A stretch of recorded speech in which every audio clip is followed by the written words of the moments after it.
네, 뭐 특별히 준비된 게 없는 것 같아서 그냥 바로 시작하도록 하겠습니다. 다 금호공대 학생들이신가요? 네. 어제는 아닌 분도 꽤 있는 것 같긴 한데 여러분들 만나뵈서 정말로 반갑습니다. 이 금호공대가 우리 박정희 대통령이 설립한 거죠? 네. 그리고 이게 구미전자공단, 구미전자단지 이것도 이제 박정희 대통령 시대에 만든 것이죠. 과거에는 대구 경북 경제가 매우 활력을 받고 있었고, 이것은 대한민국 경제 성장의 한 축이었는데, 지금은 완전히 서울 수도권으로 집중이 되면서 계속 활력을 잃어가고 있는 것 같습니다. 아마 여러분도 비슷할 거예요. 여러분께서도 과연 내가 여기서 평생을 안정적으로 희망을 가지고 살아갈 수 있을까에 대해서 약간 걱정을 하실 것 같아요. 걱정 없나요? 네. 제가 다니면서 들어보는 얘기 중에 친구들이 자꾸 수도권으로 떠난다. 친구들 수도권으로 안 떠나게 이 동네에서 좀 같이 생활할 수 있도록 좀 해달라 이런 얘기들을 꽤 많이 들었어요. 꽤 서글픈 현실인 거죠. 원래 이제 국가 성장 전략은 여러 가지가 있는데 그 중에 불균형 성장 전략, 소위 성장 드라이브 정책의 한 형태인데 불균형 성장 전략을 대한민국이 이제 취해왔던 겁니다. 뭐 사실은 개발도상국 입장에서는 불가피한 측면이 없지 않았죠. 왜냐하면 이제 워낙 뭐 비난한 이제 식민지에서 해방된 국가였고 가지고 있는 자원은 취약하고 투자할 기회는 많은데 투자할 돈이 뭐 거의 절대적으로 부족한 상태이기 때문에 그때 이제 국가가 취할 수 있는 정책은 딱 하나죠. 한 군데 몰아주는 거예요. 왜냐하면 이거 분산시키면 다 소진돼 버리니까요. 마치 물을 줘야 될 밭은 많은데 물수대가 하나밖에 없다. 근데 똑같이 공평하게 뿌려버리면 아무 효과가 없잖아요. 그죠? 한 군데라도 몰아가지고 거기만 집중적으로 물을 주면 거기가 성장하고 또 그 다음 기회에 또 옆에 물을 주고 뭐 그러면 이제 옥토로 좀 바뀌면서 경제가 전체적으로 살아나는 그런 전략을 취했죠. 이제 그런 성장 전략의 다른 부수적인 문제는 부정부패가 많이 발생한다는 겁니다. 정경유착. 왜냐하면 정부가 어떤 정책 결정을 해가지고 한 군데 몰아줘야 되는데 이분한테 몰아주기로 하면 이분은 엄청나게 성장하고 다른 사람은 기회가 없어져 버리는 거죠. 그러니까 불가피한 선택이다. 근데 정치적 재량이 너무 많은 거죠. 그게 이제 정치부패, 정경유착 이런 거에 한 뿌리가 되기도 합니다. 대한민국 경제가 지금까지 성장해올 때 사실 이런 요소가 매우 많았죠. 그 속에 사실 하나의 요소로 정말로 노력해서 기술개발, 수출, 시장 개척을 통해서 그것만으로 돈을 벌었냐? 그거보다는 부동산 투기. 은행에서 돈 빌려가지고 뭐 부동산 많이 사놓으면 은행 이자율보다 부동산 상승률이 높으니까 거기서 부를 쌓았던 그런 경험도 있죠. 지금은 전 국민의 꿈이 되어버렸지만. 하여튼 이 불균형 성장 전략이 한때는 성공했고 그게 이제 한쪽에 집중 투자를 하면 생산이 늘어나고 고용이 늘고 고용이 늘니까 국민들의 소득이 늘고 소득이 늘니까 소비가 늘고 다시 수요가 늘어서 다시 또 생산이 늘고 이러한 소위 선순환이 공급 중심의 선순환이 이루어졌던 거죠. 그 공급 중심 선순환의 한 축이었던 이 재벌, 수도권 이게 지금은 이제 문제 덩어리가 되어가고 있습니다. 그러니까 한 곳에 집중된다고 하는 것은 불공정을 말합니다. 본질적으로 뭐 불가피하지만 불공정하죠. 근데 이거는 한계에 도달하면 이제 이게 짐이 되기 시작하는 겁니다. 지금 이제 수도권 집중이 딱 그 짐이 돼가고 있습니다. 수도권에 가면 아파트 한 평에 1억 5천만 원씩 하는 데도 있어요. 그거 어떻게 삽니까, 사람이? 어디 공장을 하나 만들려고 해도 무슨 임야가 막 300만 원, 500만 원씩 해요. 개발 가능한 임야들. 그거 어떻게 공장을 하겠습니까? 지방에 가면 그냥 20만 원 하는데도 땅이 남아나요. 이게 자원이 비효율적으로 지금 사용되는 거죠.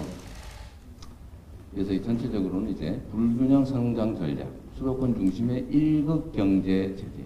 이게 이제 한계를 노출하고 이게 이제 국가 성장을 가로막는 상태가 되기 때문에 균형 발전이 매우 중요한 시대 화두가 됐을 뿐만 아니라 이제는 국가가 생존하기 위해서는 안 하면 안 되는 핵심 생존 전략, 핵심 성장 전략이 된 겁니다. 하여튼 그 중에 일부가 제가 어제 이제 대구도 둘러보고 지방을 여러 군데를 다녀보는데 모든 지방에서 똑같은 얘기가 나옵니다. 우리도 좀 살자. 같이 좀 살자. 이런 얘기가 많은데 아마 여러분들 생각도 좀 비슷하지 않을까 그런 생각이 들긴 합니다.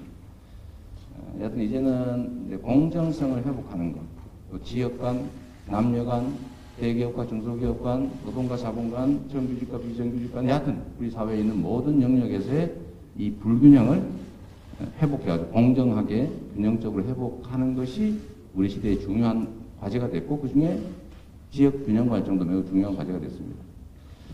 여러분과 함께 그 지역 균형 발전 정책을 현실로 만들어야 하고 또 사실 구미가 한때 대한민국 최고의 전자산업단지로 각광을 받다가 지금은 미래가 걱정되는 상황이 됐는데 이 상황을 어떻게 극복할 수 있을 것인지 또 어떻게 극복해 나갈 것인지에 대해서 여러분과 의견을 나눠보겠습니다.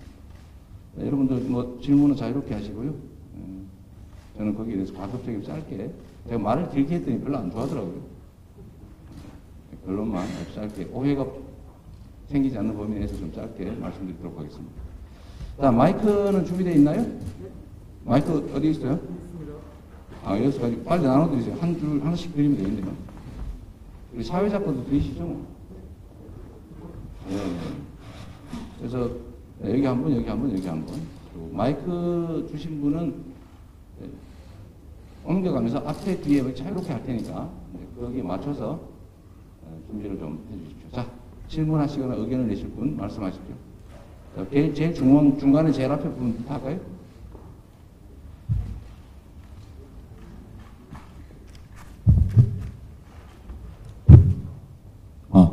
혹시 경제 관련 질문만 할 수 있나요? 뭐 상관없는데 본인 누군지 먼저 말씀해 주시면. 네, 저는 신소재공학부 김찬이라고 하고요. 제가 준비한 질문은 3가지 정도가 있습니다. 일단 시간에 맞게 답해 주시면 감사하겠고요.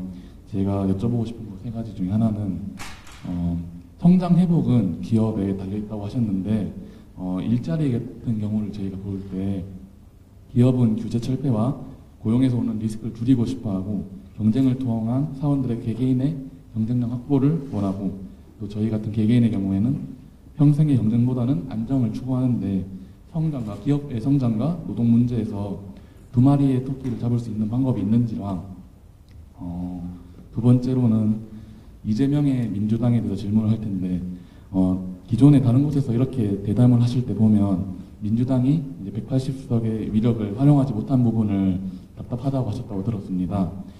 행정부랑 지방의회, 의회의 권력까지 다 지녔는데 총선이 지난 지 2년이 채 안 돼서 이 후보님께서 윤 후보를 추격하는 모양새가 된 데에는 국민들이 민주당에 실망을 했다고 저는 생각하는데요. 개인적으로 이 후보님께서 경선에서 이길 수 있었던 이유도 중앙 정치에서 조금은 거리가 있었던 부분이 아니었을까 싶습니다. 어느 부분이 좀 답답했고 이재명의 민주당은 어떻게 달라질지 말씀 부탁드리겠습니다. 마지막으로 요 근래 뜨거운 N번방 방지법 등이 대의를 이해한다는 명분이 있지만 지금은 검열로 이루어지지 않느냐 이런 주장 등 첨예한 갈등과 토론이 일어나고 있습니다. 이를 법조인 출신 이재명으로 정치인의 이재명으로 봤을 때 어떤 견해를 가지고 있는지 말씀 부탁드리겠습니다.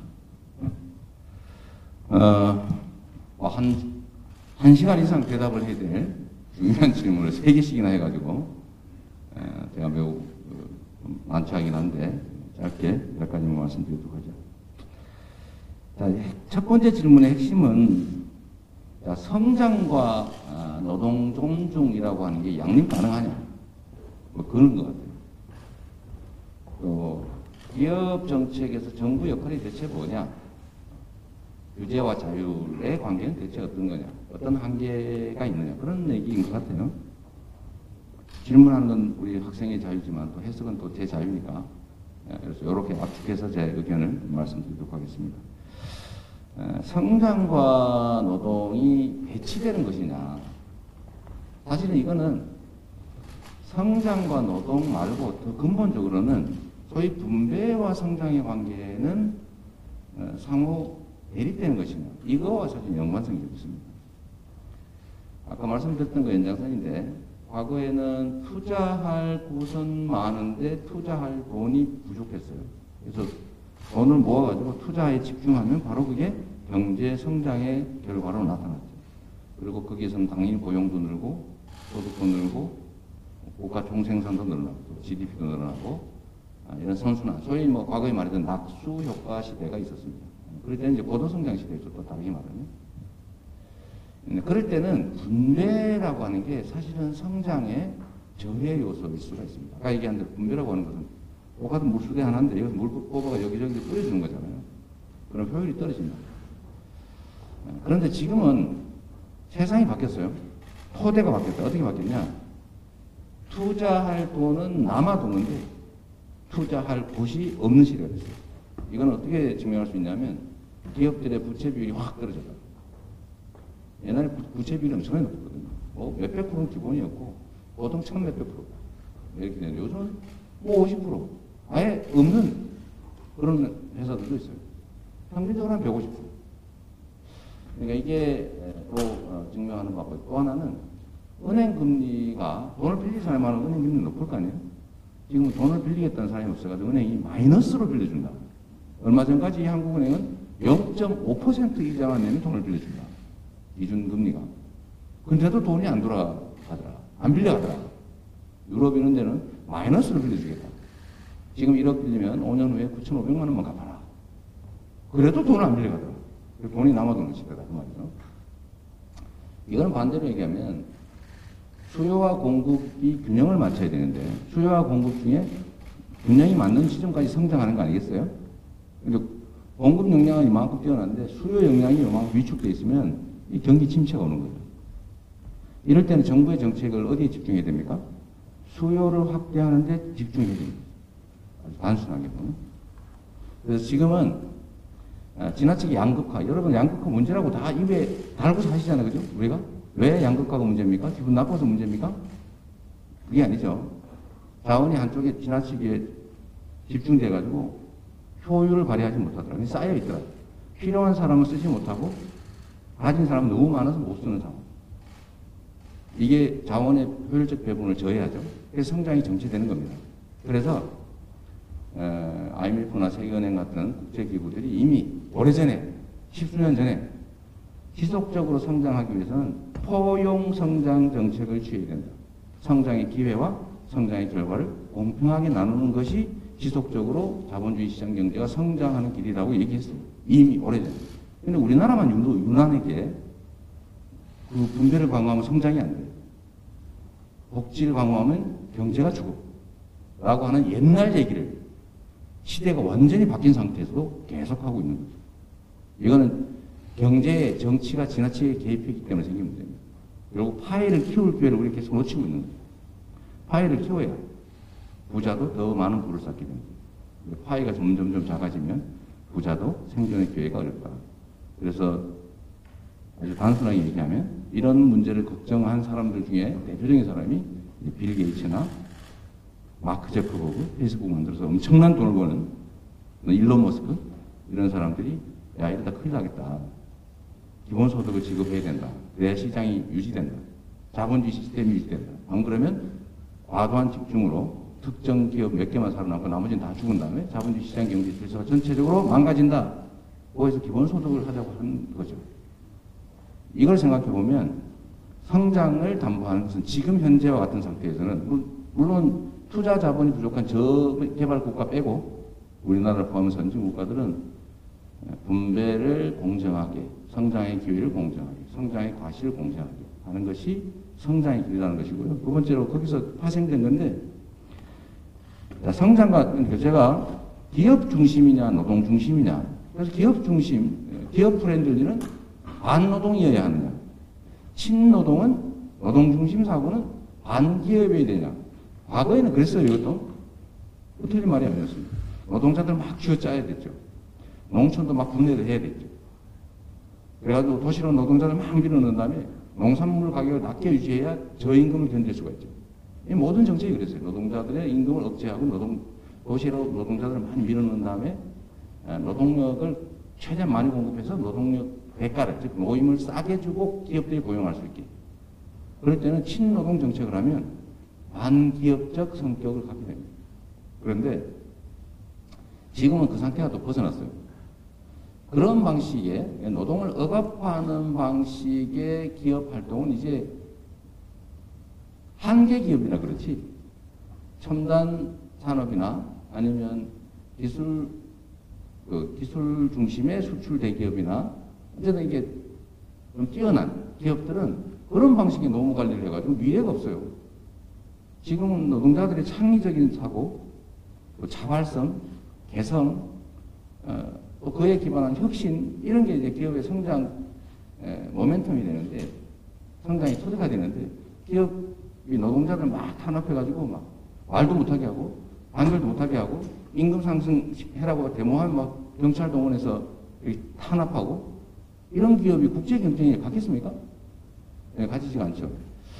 그래서 지금은 역시 기업의 내용, 산업의 내용이 많이 바뀌었다. 그래서 노동자들이 존중받고 적정한 임금을 받고 노동자들이 미래가 있다고 믿어져야 그 기업이 미래가 있는 거예요. 그래서 지금도 역시 친노동이 반기업, 친기업이 반노동이라는 생각은 정말 흑백 논리에 빠진 과거 사고입니다. 지금은 친경제라고 하는 게 맞을 것 같습니다. 노동자들의 처우도 개선되고 노동자들이 의욕을 가지고 성실하게 혁신하기 위해서 노력하고, 그게 이제 기업의 새로운 성장 발전의 토대가 되고, 이런 선순환 경제라야 살아남을 수가 있다. 이 말씀 하나 드리고요. 제가 사람들이 그런 기억을 자주 하는데, 제가 노동자 출신이고, 노동자들이 보호받고 노동자들의 권익이 신장돼야 경제가 산다고 하는 건 제가 한 얘기가 아니고 대공황을 극복한 미국의 루즈벨트가 한 얘기입니다. 미국의 루즈벨트가 대공황은 독점 때문에 발생한 거죠. 무한 경쟁 때문에 한쪽으로 너무 집중이 되다가 자원이 한쪽에 쌓여서 썼고, 이 필요한 사람은 못 쓰는 상태가 발생해서 대공황이 발생했는데, 그때 정책이 뭐였냐면 노동자를 보호하는 거였어요. 노동자들이 단결하고 단체 행동을 하고 기업과 싸워서 처우를 개선하고, 그래서 소비가 늘고 기업의 생산 기반이 늘어나고, 특정 기업은 피해를 볼지 모르지만 산업 전체는 활력을 찾은 거예요. 그래서 미국의 노동자들이 다 중산층이 되면서 미국이 50년 호황을 누리게 됩니다. 그래서 제가 오해가 있는데 신노동 얘기를 했더니, 이거로 반기업, 우리나라는 이 흑백 논리가 너무 심해요. 좌 아니면 우입니까? 왜 중간은 왜 없어요? 진보 아니면 보수입니까? 그 중간은 왜 없어요? 흑 아니면 백입니까? 회색도 있잖아요. 빨간색도 있잖아요. 노란색도 있잖아요. 이 다양성을 인정하지 않는 이 흑백 논리 때문에 신기업은 반노동, 신노동은 반기업 한 경향이 있는데 실제는 안 그렇습니다. 제가 매일경제가 도지사 취임한 후에 기업 임원, 중소기업 임원 50명, 대기업 임원 50명을 놓고 투표를 했어요. 전국의 17개 시도지사 중에서 가장 친기업적인 인물이 누구입니까? 투표를 했는데 놀랍게도 제가 압도적인 1등을 했습니다. 놀랐죠? 별로 안 놀라네요. 그건 기업 임원들은 제가 어떤 행정을 했는지 알기 때문입니다. 비난을 받더라도 저는 과감하게 기업들한테 인센티브를 주죠. 시유지 아주 싸게 임대해 주죠. 이거 가지고 나보고 특혜 줬다고 비난하는 정치인들이 있던데, 아니 기업이 혜택을 안 주면 말로 옵니까? 구미로 말로 와요. 구미에서 세금도 좀 깎아주고 뭐 이런저런 뭐 기숙사나 아니면 문화시설 짓는 것도 시에서 도와주고 도에서 도와주고 하니까 여기 오는 거지. 똑같은 조건이면 말로 와요. 혜택을 안 주고 기업을 유치할 수 있습니까? 기업이 저절로 오는 걸 입 벌리고 기다리지 않는 다음에야 뭔가를 줘야죠. 그래서 기업이 아무것도 안 주고 기업을 데려오라는 건 이게 납치해 오라는 얘기인데, 기업이 납치됩니까? 유치는 뭔가 유인책을 주고 데려오는 거죠. 제가 그런 걸 많이 했어요. 성남에 있으면서.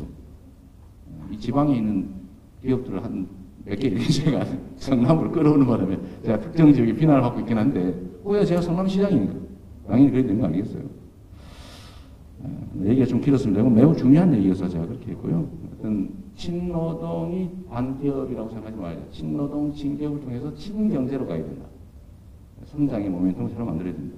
성장의 모멘텀은 공정한 질서, 공정한 분배, 균형의 회복을 통해서 만들 수 있고, 공정성장. 두 번째는 우리가 겪고 있는 기후위기, 디지털 전환, 팬데믹 이런 것들을 활용해서 국가의 대대적인 투자를 통해서 박정희 대통령이 했던 것처럼 강력한 경제 부흥 정책을 취하는 거죠. 그걸 통해서 새로운 산업으로 대대적으로 신속하게 전환하고 새로운 산업을 대대적으로 창출해내고 그 속에서 새로운 일자리가 생긴다. 그것도 수도권과 지방의 균형 발전을 통해서 지방에 더 중점을 두면 효율성이 올라가겠죠. 여러분들에게도 아마 희망이 생기지 않을까 싶고요. 민주당이 180석이나 되는데 국민들이 실망하고 있다. 이재명의 민주당은 대체 뭐냐? 저는 정치는 책임이라고 생각해요. 보통 사람들은 정치는 권력이라고 생각합니다. 자기 중심으로 생각하는 거죠. 아, 나한테 힘이 있어. 권력이란 정치학적 정의가 그렇죠. 내 의사를 타인에게 관철하는 힘. 싫어도 해야 돼요. 그게 권력이에요. 그리고 또 한 가지 이런 것도 있죠. 정치인들은 도대체 존재가 본질적으로 뭐냐? 지배자냐? 지배자. 내가 권력을 가졌으니까 막 따라와 하는 지도자 또는 지배자냐? 아니면 국민이 맡긴 일을 대신하기 위해서 국민이 맡긴 권한으로 국민을 위해서 일하는 대의인. 험하게 얘기하면 공복, 공적 모습, 국민의 모습, 공복. 이 두 가지에 달려있다고 생각합니다. 그리고 이제 권한에는 책임이 따라요. 그건 지배자는 책임이 없거나 적다고 생각하는 경우에 지배자가 됩니다. 권력은 행사하니까 책임 안 져. 그래 하고 싶은 거만 해. 내 중심이야. 국민 중심이야. 그건 지배자죠. 그런데 책임을 중심으로 하는 사람, 생각하는 사람이 있어요. 충직한 모습인 거죠. 충직한 모습. 그래서 이거는 지배자냐, 예의이냐, 내 차이가 있을 것 같아요. 그래서 책임이라고 하는 게 매우 중요하다. 그리고 더불어민주당은 원래 세상은 보수라고 불리는 영역이 원래 힘이 셉니다. 이번도 진보 계획이라고 하는 건 반직하긴 한데 힘없는 사람들의 조직이기 때문에 기본적으로 운동장은 기울어져 있어요. 돈, 권력, 언론 다 가지고 있잖아요. 이게 보수. 이거 보전하는 진보 개혁 좀 바꿔서 잘 살아보자. 이게 약한 주의거든요. 본질적으로. 힘은 원래 약한 거예요. 약한데 그래서 이거 원래 진보지면은 비주류 의식이라고 하는 게 있어요. 보전하는 존재입니다. 그런데 민주당은 어느 날 180석을 가집니다. 정부의 행정 권력, 즉 대통령이라고 하는 행정 권력, 입법 권력, 지방 권력, 이걸 다 가졌습니다. 대한민국의 모든 권력을 다 가졌어요. 즉, 압도적 주의가 됩니다. 압도적 주의. 압도적 주의는 뭐냐? 권한은 큰데 그만큼 책임이 큰 거예요. 무한 책임을 져야 되는 거예요. 비가 와도 책임져야 되는 거예요. 누가 발목을 잡았다? 그거 핑계 댈 수 없어요. 책임져야 되는 거예요.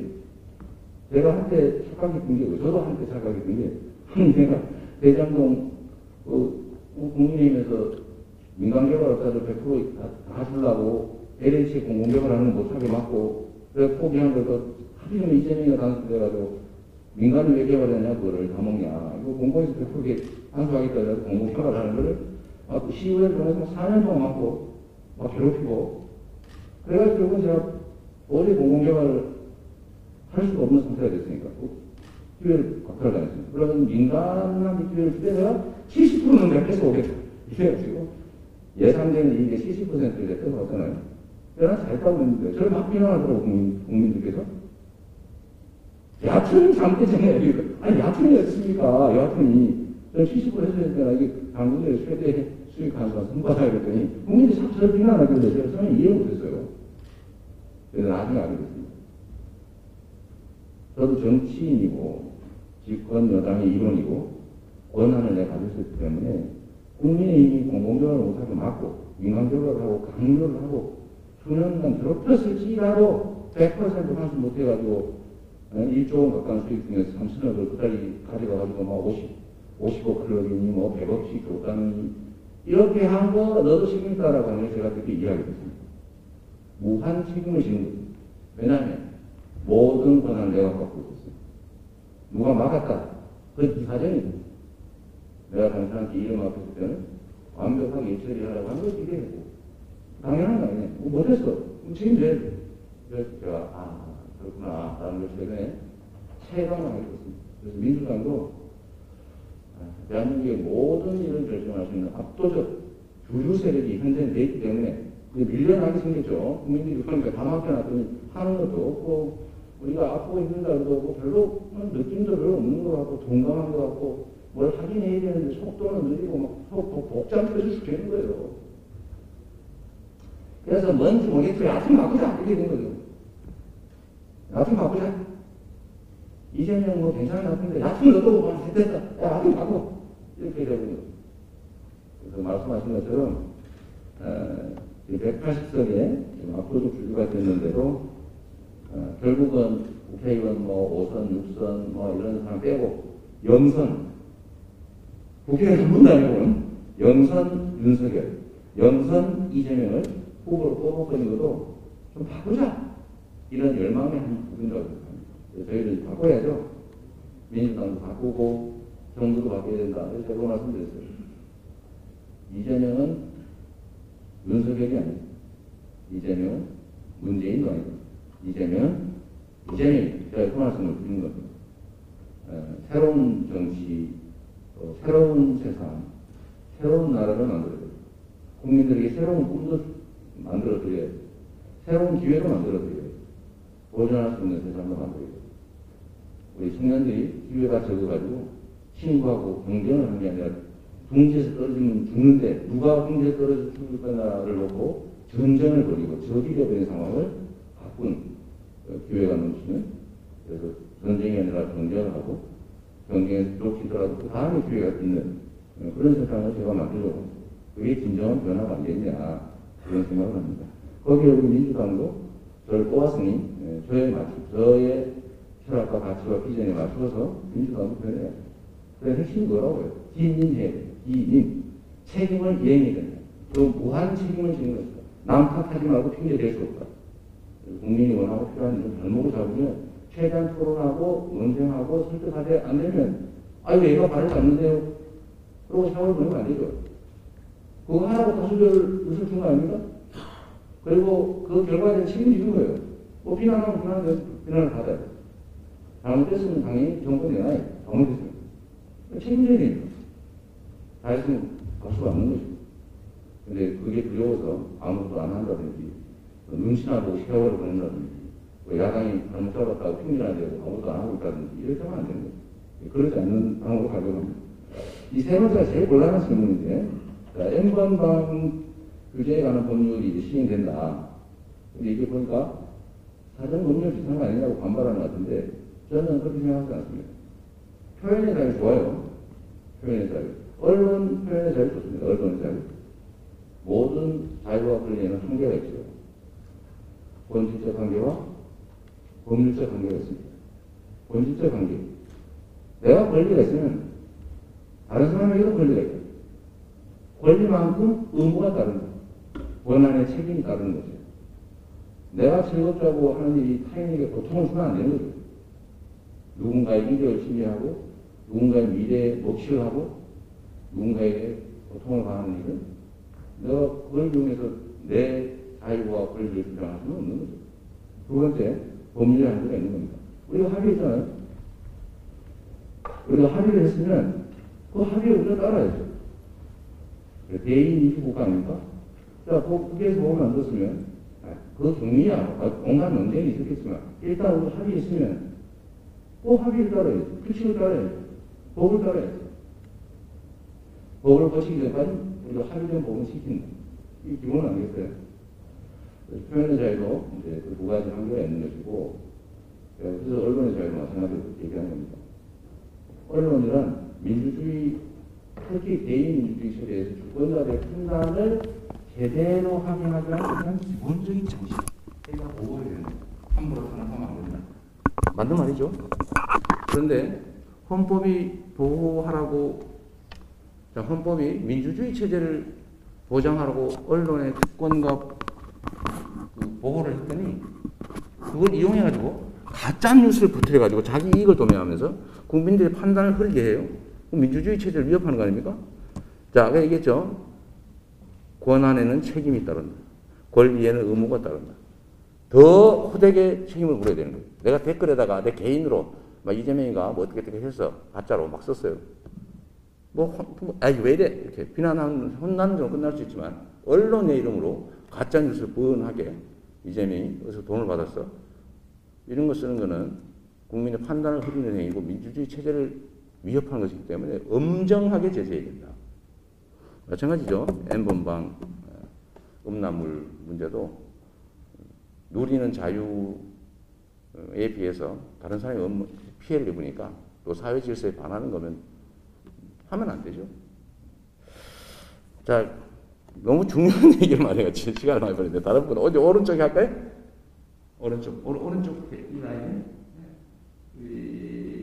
오른쪽 라인에 다시 한번 들어오세요. 그렇다고 하면 우리 맨 뒤에 가까이 계신 분이 하시고 다음에 오른쪽 라인에 우리 준비를 해주세요.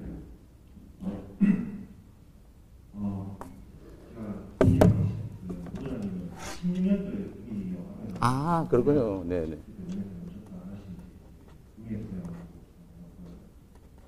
저는 그 경영학과 의사하고 지금 17년도에 졸업했고 지금 이제 후보자님 오신다고 해가지고 그냥 보게 됐습니다.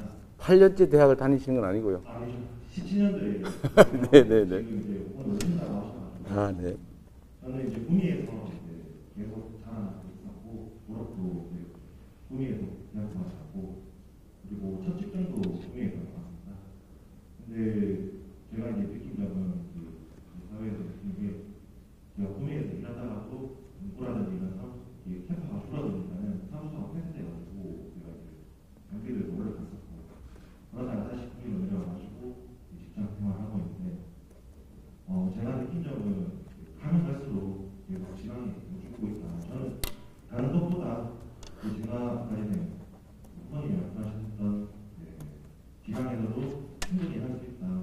지방에서도 캠퍼가 늘어나고 지금 수도권에서 할 수 없는 일들을 지방에서 할 수 있게 그렇게 만들어 주시는 건데 제가 이제 그때 당시에도 후보님께서 이제 경기도에서 하셨던 걸 보면서 어떻게 보면 제일 최근에 있었던 SK 하이닉스 같은 구미도 유치 전에 시작했었고 영인 청주 이런 것도 많이 했었는데 이제 구민이 이제 많이 좀 붙여서 들어갔을 때 많이 힘들었을 거다라는 생각을 했었는데 제가 만약에 청주라든지 다른 지자체에서 괜찮다고 했었는데 그런 얘기는 이제 당시 용인에 유치를 하시면서 경기도에 모든 게 집중이 되는 상황이구나 수도권에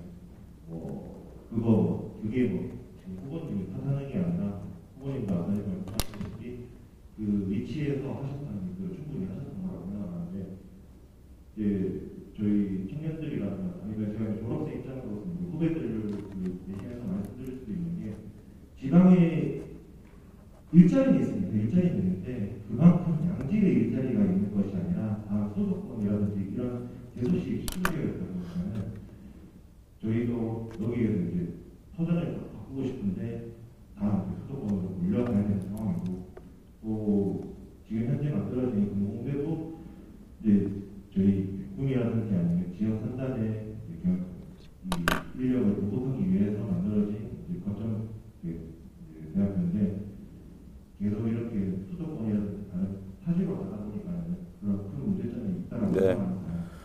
그래서 저는 다른 정책들이라든지 이런 것보다도 만약에 이제 경기도지사에서 이제 그냥 대통령이 되신다고 하면은 지방 이런 곳에 어떻게 이제 인프라를 줄 건가 그리고 방금 말씀하셨듯이 지금 수도권에 모든 게 좀 집중되어 있다 보니까 또 한편으로는 그런 수도권 사람들이 일이 잘못되면 또 수도권 그대로 들어와가지고 지방 이렇게 할 수 있지 않을까라고 해서 오히려 또 수도권에서도 안 좋아할 수도 있으니까 그런 거에 대해서 어떻게 생각하시는지 한번 여쭤보자 드리겠습니다. 네, 매우 구체적이고 타당한 지적이기도 하고 또 아픈 지적이기도 합니다.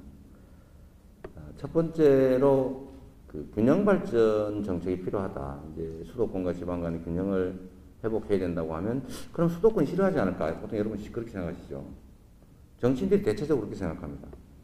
그런데 제가 체험해본 우리 국민들은 그렇지 않습니다. 첫째로 제가 실제 이제 경기도도 남쪽과 북쪽, 한강 이남과 한강 이북이 차이가 엄청나게 나요. 특히 휴전선 근처에 가면 갈수록 군사 규제, 또 수도권 규제, 또 동쪽으로 가면 상수원, 수도 물먹이 되니까 상수원 규제, 이 3중 규제 때문에 북동부 지역은 전혀 발전을 못하고 있어요. 그래서 사람들이 엄청나게 화나 있습니다. 그리고 뭐 생산도 낮고, 또 개발 장벽도 낮고, 다 낮아요, 낮아요.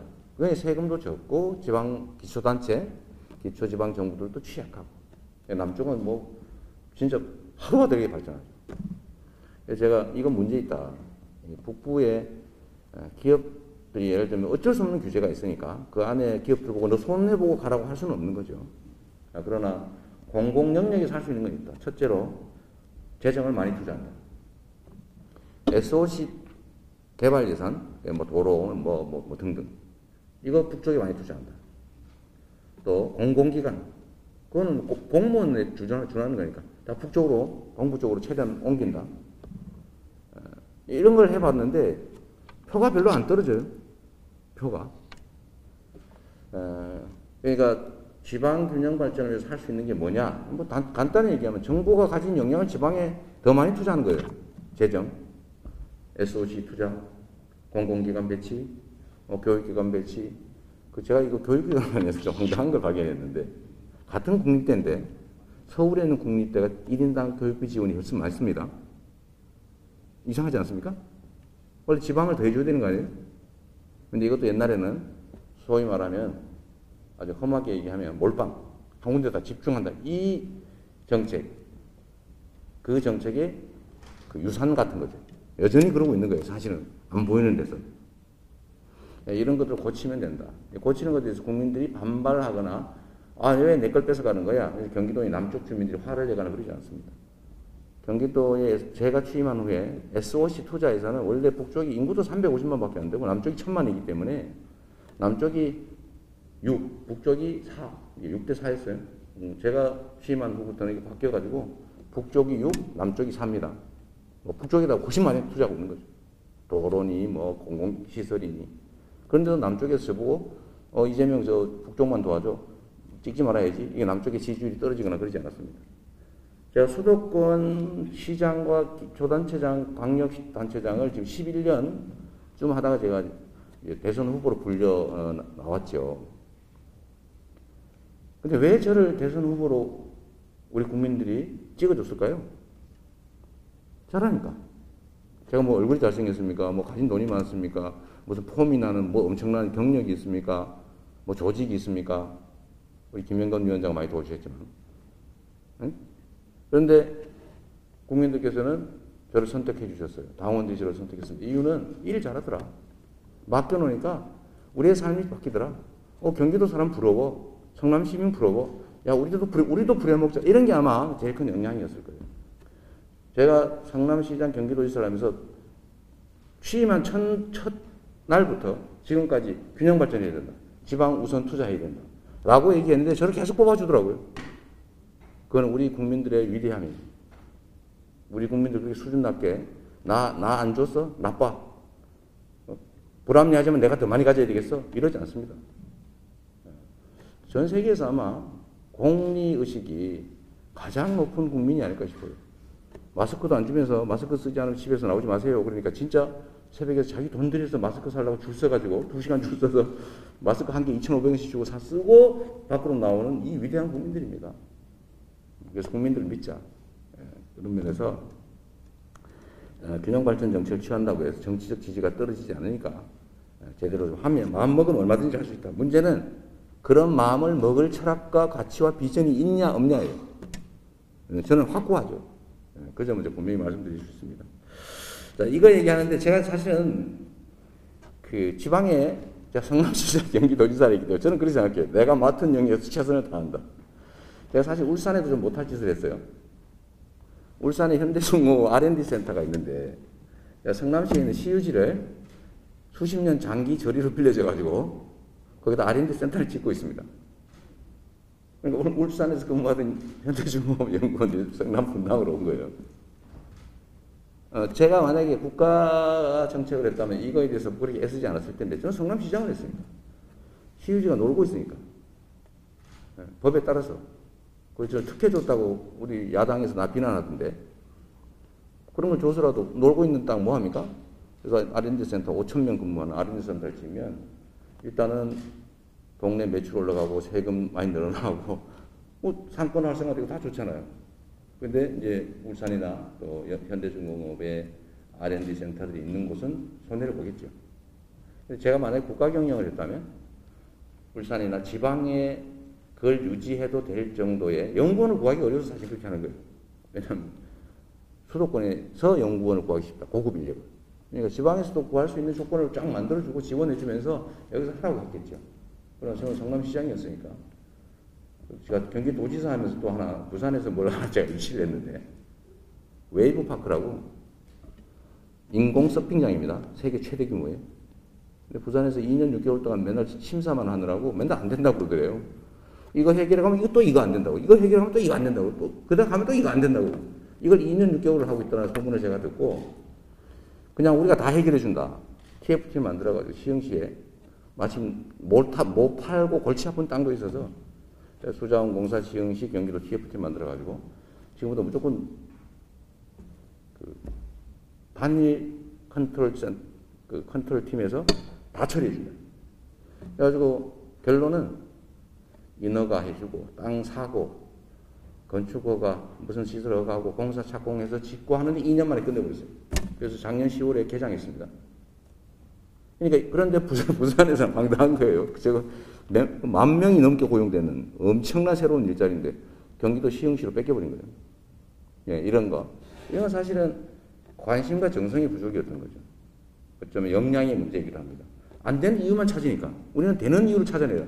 안 되는 이유를 찾으면 왜 안 되는 이유가 말이 안 된다는 걸 깨는 거예요. 그걸 필요하면 규정을 바꿔요. 목표를 딱 정하고 거기다 집중하는 거죠. 그러니까 2년 만에 다 지어서 개장해버렸다 우리는.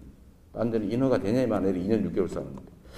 근데 이런 것들이 있는데 저는 뭐 경기도지사니까 뭐 그렇게 해야 되지 않겠어요. 그러나 국가를 책임지게 되면 국가의 입장에서 균형발전 정책은 정말 최대한 하기 전에 국가가 나 살아남는 길이라고 봐요. 제가 미리 모든 말씀해서 드린 거니까 그 부분을 생략하기로 하고 지방에 일자리는 많은데 질이 떨어진다. 당연하죠.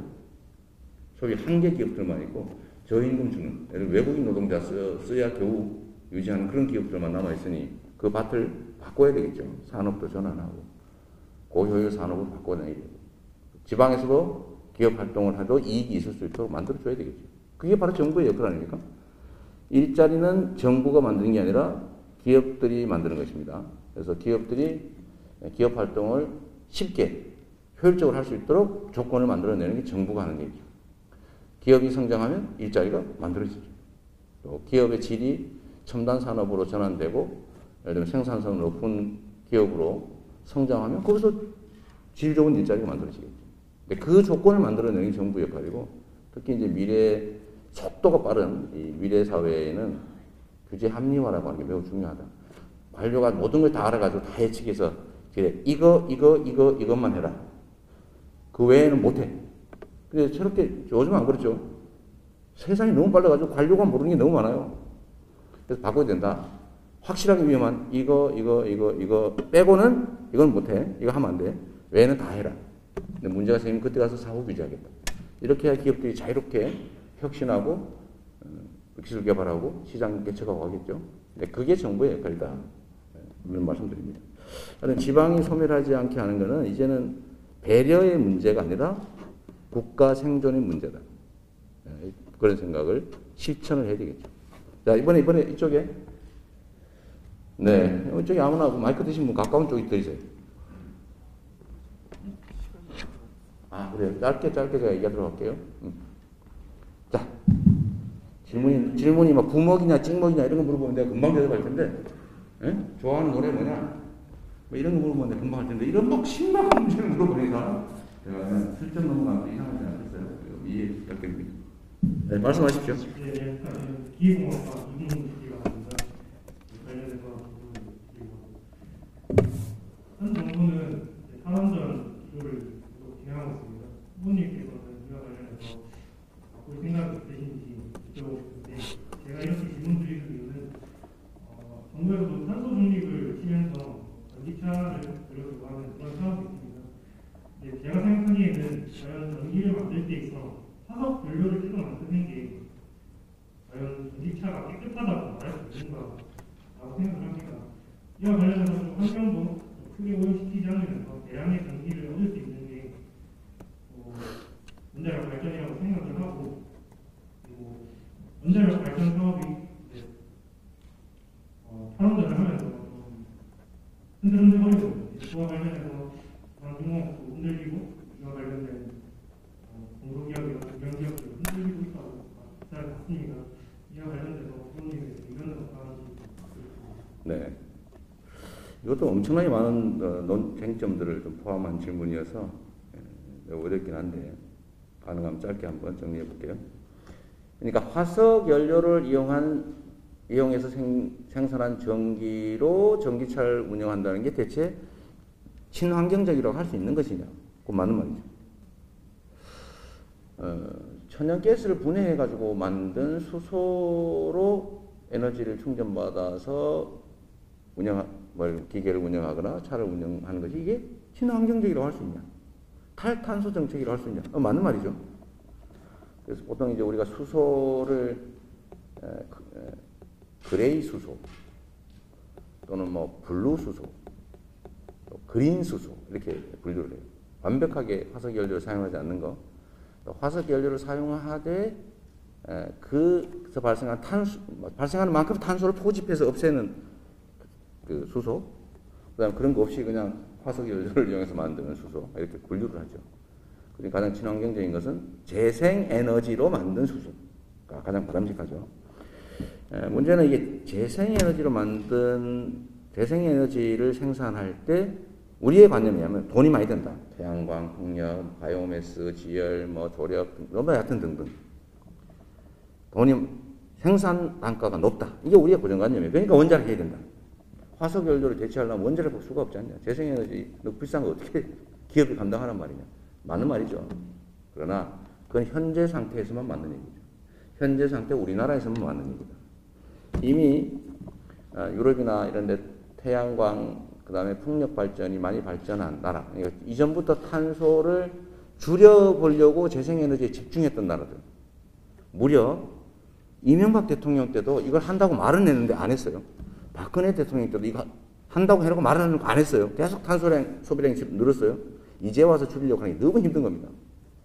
하여튼 그 이전부터 이미 파리협정에 의해서 탄소를 줄여왔던 나라들은 재생에너지로 산업을 많이 전환해놔서 이미 화석연료 발전 단가보다 재생에너지 발전 단가가 더 쌉니다. 이미 더 떨어졌어요.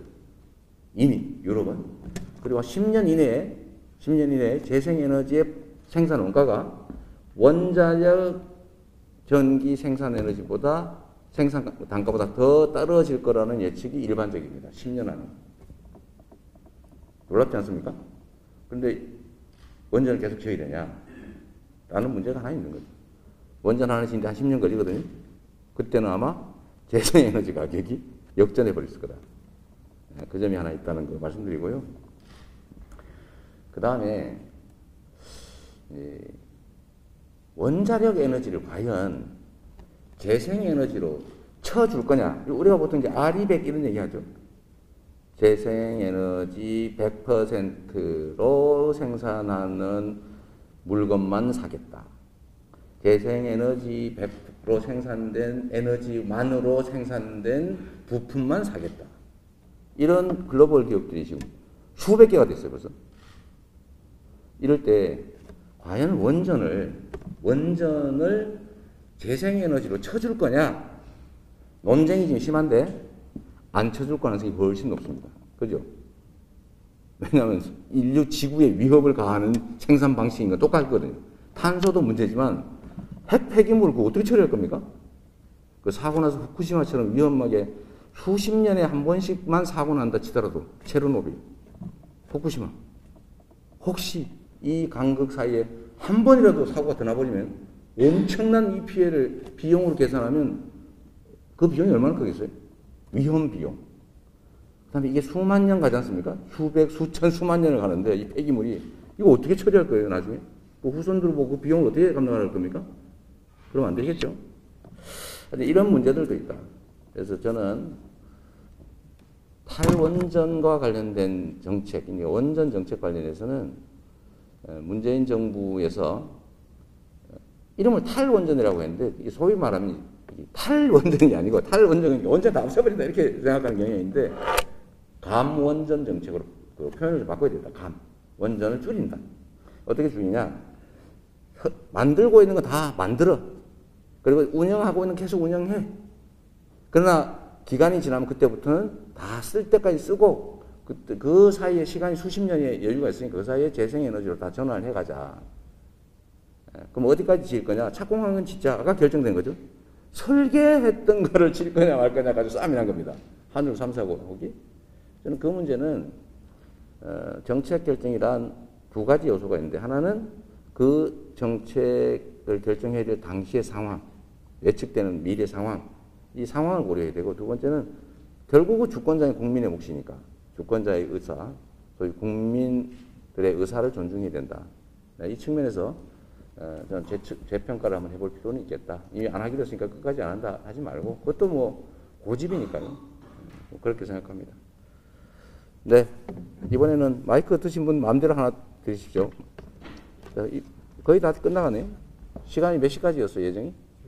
원래 12시까지였습니다. 근데 제가 15분 늦었죠. 원래 10 몇 분이었어요? 그러니까 원래 11시 하기로 했는데 제가 15분 늦었고, 네, 그냥 좀 더 하십시오. 네. 제가 밥 먹는 시간을 좀 줄이면 되니까요. 여러분은 괜찮죠? 네.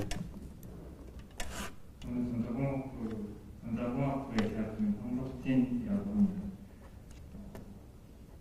후보님께 한 가지 제언과 몇 가지 질문들을 드리고 싶은데 첫 번째로 에너지 공기업들이 정보 공개에 있어서 폐쇄성이 있다라는 건데 재생에너지 발전을 하게 될 경우 REC라는 공급 인증서를 발행해주게 되는데 이것을 관리하는 것이 한국에너지공단의 RPS 위원회라고 있습니다. 그 위원회의 경우에 명단도 공개하지 않고 있고 회의록도 공개하지 않고 있는데 작년인가 재작년에 국정감사에서 지적을 했습니다. 제가 다 답하려면 30분은 걸릴 것 같고요. 그렇다고 이거를 단답형으로 하면 분명히 오해가 발생해가지고 공격 소지가 되기 때문에 한두 가지만 말씀드리도록 하겠습니다. 혹시 내 얘기 꼭 해야 되겠다라는 분 없어요? 근데 추가로 질문을 좀 더 하시면 제가 정리해서 한꺼번에 얘기할게요. 없나 보다. 두 분 그러면 두 분 간단하게 하시면 제가 마저 모아서 답을 적정해 드리도록 하겠습니다. 네, 자, 마지막 질문은 제가 전에 어디 강연에서 이미 여러 차례 얘기했던 거라서 그냥 간단히 생략할게요. 역세권 부지를 사는 게 아니고 경기도 지역은 그린벨트 회선에서 대규모 택지 개발하기 때문에 여기 들어갑니다. 그죠? 당연히 이걸 만들죠. 광역교통수단으로. 그럼 그 근처를 분양하지 않고 거기를 주로 기본주택 용도로 쓰고 외곽 지역을 분양을 하면 되는 것이죠. 기존에 그걸 어떻게 사겠어요? 그건 언론들이 정치인들이 저를 공격하려고 만든 프레임이죠. 신도시를 만들 때 역을 당연히 배치하고 그 역 근처를 주로는 공공주택을 배치한다. 그 얘기였습니다. 재원 어디서 나냐? 기본주택은 3억대 정도면 짓는데 이게 시 분양이 보통 5억대 하고 수도권 얘기입니다. 시중 단가가 보통 8억에서 10억 정도 합니다. 3천에서 4천만 원씩이에요. 평당. 근데 실제 짓는 1,000만 원 좀 넘는 수준이다. 1,000만 원 조금 넘는 수준으로 임대하고 임대료를 받으면 이자율을 잠깐 넘는 정도 받으면 그만한 돈을 새로 마련할 수 있잖아요. 그죠? 누가 현금으로 집을 짓습니까? 바보도 아닌데. 그러니까 10억, 3억을 들여 10억을 짓고 쉽게 말해서 보증금 또는 융자를 통해서 이자를 대신 내주고 한 4억, 3, 4억 정도를 다시 자금을 만들어 또 짓고 이렇게 하면 돈이 안 들죠. 그 누가 그래서 약 100만, 뭐 250만 세대 되시려면 한 채 1억만 해도 250조인데 250조 현금이 어딘지 이런 바보 소리 하던데 그 무지한 정치인들이 하는 소리거나 아니면 악의를 가지고 하는 음해죠. 그 다음에 서비스업입니다. 토목을 부응하려면 통일을 해야 되고 통일을 하려면 엄청난 과정을 거쳐야 되는데 어떻게 그 비용을 감당하면서 통일의 편익을 어떻게 개선할 거냐. 이게 아주 복잡한 얘기인데 이것도 1시간짜리겠죠. 우리는 통일은 조금 그렇게 쉽게 얘기하기 어려운 상태가 됐습니다. 그래서 보통 학자들이 얘기하죠. 통일 이전 단계로 사실상 통일 상태를 추구하자. 통일하면 북한은 적화 통일한다 그러고 남한은 흡수 통일한다 그러고 자꾸 싸워요. 정치적 논쟁거리가 되더라. 그래 괜히 실현 가능성 없는 거 가지고 국론 분열시키고 정쟁하고 그러지 말고 현실을 냉정하게 인정하고 장기적인 목표로는 통일을 지향하되 중단기적인 목표로는 교류와 협력 그 다음에 상호의 공동 번영을 기약하면서 계속 교류 협력을 늘려가는 거죠. 늘려가면서 서로 의존하는 서로에게 도움되는 상태로 계속 가다 보면 뭐 사람들이 자유롭게 왕래하고 자본도 자유롭게 왕래하고 정치적 벽만 남으면 그 사실상 통일 상태 아니겠냐 라는 얘기를 하는 겁니다. 통일 비용 드는데 협력하지 말자. 북한 왜 지원하냐. 그냥 퍼주기다. 이런 분들 계시잖아요. 격차가 크게 발생하고 남북 간의 긴장이 격화될수록 사실은 지원하는 금액보다 돈이 더 많이 듭니다. 어떤 거냐. 남북이 서로 총질하고 대화도 안 하고 지원도 안 하고 서로 원수가 되고 싸우면 휴전선에서 막 과거에 우리 한나라당이든가 휴전선에서 부딪히면 자기들 정권이 도움이 되니까 일부러 막 돈 주면서 총 쏴달라고 그러고 막 그랬잖아요. 총격 유도 사건, 북풍. 부딪히는데 국민들은 삶이 어려워지고 경제는 나빠지면 자기들이 정권을 유지하기 좋았죠. 세상에 이런 짓은 하지 말아야 되는 것이고 길게 보면 결국은 이 격차가 커지면 커질수록 나중에 지출해야 될 비용이 많다. 그리고 분쟁이 격화되면 소위 지정학적 리스크 때문에 해외에서 우리나라 기업들이 돈 빌릴 때 이자를 많이 줘야 돼요. 주가가 저평가됩니다. 그렇죠? 그다음에 한국에 투자를 잘 하지 않아요. 위험하니까. 경제적 손실이 있겠죠? 그게 손해겠어요? 아니면 북한하고 서로 얘기 잘하고, 그래, 뭐, 먹고 살기 없지. 분유라도 보내주고, 평양병원에 의료장비 부족하지. 그래, 사람들 사는 문제에 인도적 지원도 의료장비 지원해주고. 아이고, 북한에 이렇게 병이 많아. 돼지가 다 죽었어. 뭐, 그러면 우리가 같이 돼지 키워가지고, 너네들은 거름도 하고, 고기는 우리한테 팔고, 아니면 뭐 파는 게 안 되면 물교환이라도 해가지고 서로 사는 길 찾자. 이렇게 해서 좀 비용이 들긴 하겠지만, 긴장이 완화되고, 평화체제가 구축되고, 소통이 되고, 우리나라의 소위 코리아 디스카운트라고 하는 게 줄어들면 훨씬 이익이잖아요. 당장도. 길게 민족적 과제 또는 아예 전쟁의 위험을 원천 제거, 통일을 통한 아까 투자 기회 확보, 또 세계적인 강대국으로 성장할 기반을 확보한다. 이런 것도 통일의 편이익이잖아요. 이익이잖아요. 이걸 계산하면 엄청나게 이익인 거죠. 그러니까 오로지 그냥 눈 가리고 당장 왜 퍼줬어? 이런 수준 낮은 인식을 가지고 어떻게 이 한반도 문제를 해결해 가겠습니까? 어떻게 국민들의 미래를 만들고 어떻게 국가의 백년 대계를 설계하겠어요? 그런 수준 낮은 인식으로, 그 단견으로. 그래서 그런 문제들은 우리가 좀 생각을 좀 해볼 필요가 있고요. 하여튼 좀 당장 개선해도 이익인 길을 가야 된다. 그리고 아까 전작가 너무 안 돼. 하여튼 정보 공개해야 된다. 전적으로 공감합니다.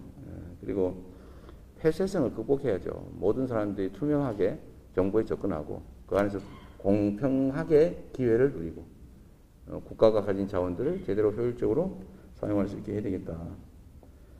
그리고 그 기후변화가 이 강대국이 다 망칠 건 다 망쳐놓고 이제 책임을 다 전 세계가 같이 지자고 하는 것도 일종의 이 수탈 아니냐. 뭐 그런 지적이 일리가 있죠. 저개발 부분 사실은 밀림들 유지하는 게 탄소 흡입에 도움이 되는데 도대체 너희들은 지구에 탄소만 잔뜩 배출해놓고 탄소 포집하고 있는 저발전 국가들한테 뭘 도와줬냐? 맞죠? 우리도 이제는 국제적인 그야말로 경제 선진국이 됐는데 이제는 평화, 환경, 인권, 민주주의 이런 부분에 대해서 국제사회에서 역할을 늘려야죠. 돈도 좀 쓰고 내가 맨날 지원받았는데 지원도 좀 하고 평화와 인권과 환경 문제도 좀 적극적으로 발언하고 우리 스스로가 먼저 책임지고 선도하고 그런 국격이 높은 나라로 이제 가야 될 거다라는 점을 동의합니다. 외교의 방향은 그렇게 가야 되겠죠. 주택보유세, 국토보유세 얘기는 거래량 없거나 이런 데 왜 과세하냐.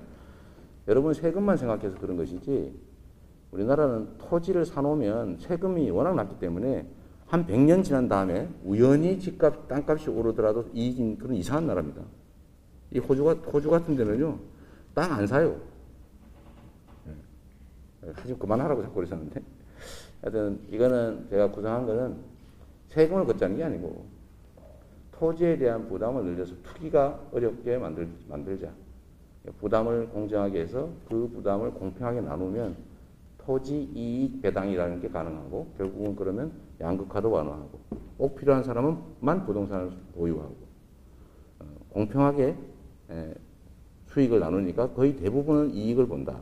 토지 이익 배당이 한 측면이 국토 보유세고 이건 또 그대로 지급하는 건데 이 양면 중에 한쪽만 떼가지고 자꾸 나를 비난을 해요. 제도로 가는 게 복합적이잖아요. 그 중에 정치적 공격이죠, 이것도. 마치 세금만 자꾸 거두려고 하는 것처럼 이렇게 정치적으로 공격하고 있는데 이건 양면을 종합적으로 봐주시면 좋을 것 같습니다. 그러면 자연스럽게 이해가 되겠죠. 그 부담이 되면 필요한 사람이 쓰라고 팔아야 되거든요. 그래야 필요한 사람이 부동산 쓸 거 아닙니까?